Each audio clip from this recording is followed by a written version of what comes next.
तुम्ही लोक खाते सकाळी सकाळी नाश्त्यामध्ये पोहा, इडली, मेंदूवडा, उपमा हे सगळे. माझे घरी नाश्त्यामध्ये काय बनते? हे काय मम्मी शेंगदाणा काय बनवते तुम्ही? ठेचा. माझी आई हे महाराष्ट्रीयन डिश आहे ना तुमच्या? हा. आणि हे बघा, हे रोटी नाही, चपाती नाही आहे, चपाता आहे चपाता, एवढी मोठी. माझी आईला ना असे मोठी रोटी खाण्यामध्ये ना खूप मजा येते. असे मोठी आणि एवढी बघा, मी तर नाही खाते, मला तर पतली पतली रोटी पसंत आहे. पण माझी आईला मोठा रोटा. येते तुम्हाला ठेचा बनवायला? कसे बनवते? माझ्या घरी रेग्युलरली तर नाही बनते, पण एक दोन बार बनला आहे ठेचा. खूप आसान पण आहे. पण एकदा मी खाला होता, माझी आई बनवली होती, खूप मस्त होता.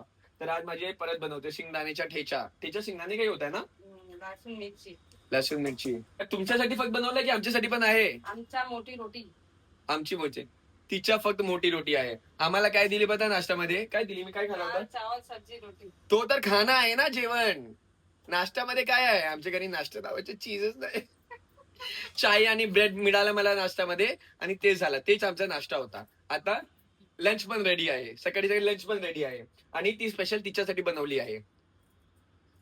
बघा बघा बघा, बोलत आहे की नको बोल नको बोल नको बोल, शरम येत. हे आहे माझी घरची कहाणी सकाळी सकाळी. बाय.